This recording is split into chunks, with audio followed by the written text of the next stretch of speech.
Members, the question is that the motion be agreed to.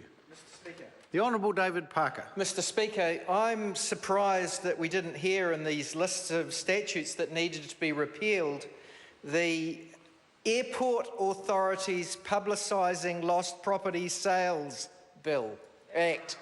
And I see that Nick Karako is here, and hopefully he's going to take a call and explain to the House why it is that the members' ballot... Beg your pardon?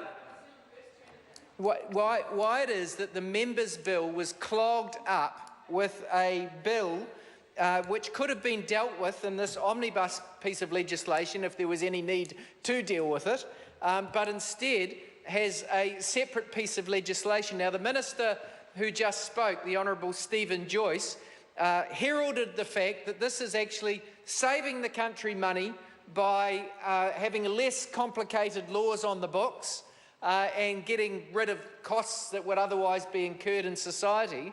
Now, I find that impossible to reconcile with the Airport Authorities Publicising Lost Property Sales Amendment Bill, which, according to the media, they describe it this way, was plucked from the members' ballot box on Thursday and added to Parliament's agenda, and it would let airports determine the most appropriate way to advertise lost property, i.e. let them do it as they think fit, rather than have a regulated way of doing it. And if that's the case, well, you don't need the law at all. You could have just repealed it. So, Mr. Speaker, I'm looking forward to hearing from the honourable member in whose name this bill sits as to why that bill is not sitting in the...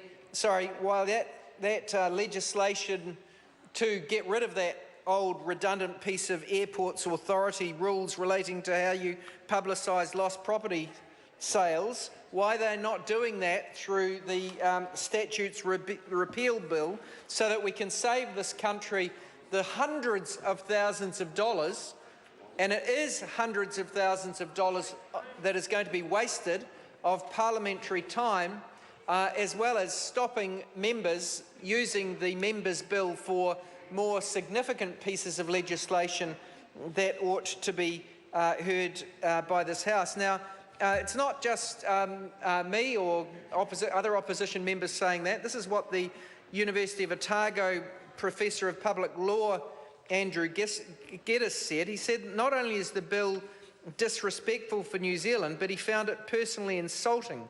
It stopped real bills of public significance from being put before Parliament, and then he lists one or two. And he makes the point that the members' ballot is one of the only opportunities for opposition MPs to get attention to their issues and to have them debated. And as others have said, it makes a mockery of the Prime Minister's claim that the government's focused on the issues that matter. 3.5 minutes talking about something that's not in the bill. So, well, that's probably about enough. I would agree. I would agree. that is the problem. $17,500.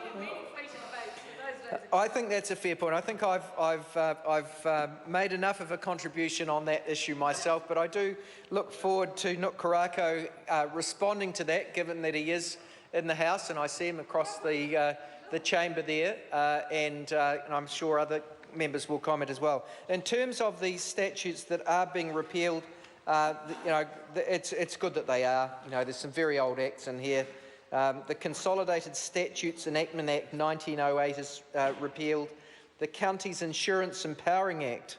The Auckland Harbour Bridge Authority Dissolution Act. It's an interesting one. We've had to have some specific amendments to replace that in this legislation because evidently the authorities couldn't be trusted to light Auckland Harbour Bridge. The government's thought that it's necessary to tell the people who run Auckland Bridge that they've got to keep the lights on. The agency must at all times ensure the Auckland Harbour Bridge is adequately lighted so as to provide for the safety of ships and aircraft in the vicinity of Auckland Harbour Bridge. Sir, well, perhaps. The other one that interests that I see there, they've got a new section to prevent the unauthorised use of King George V Memorial Children's Health Federation emblem. Now, I'm not sure that that required legislative force. Quite right, says Mr Foster-Bell. Well, I'm not sure that that sort of thing needs to be stated in legislation, but the National Party think that it does. So, sir, the Labour Party will be supporting this to Select Committee. It is a piece of legislation that should pass. It is good that we repeal or partially repeal the 132 acts that are no longer needed, but I do lament the fact that the government, having made the enormous mistake of clogging up the members' ballot, didn't take this opportunity to get rid of that old piece of Auckland airport legislation through just repealing it here, rather than forcing us to relitigate this issue for months to come whilst Nook Karako shepherds his incredibly important piece of legislation through the House.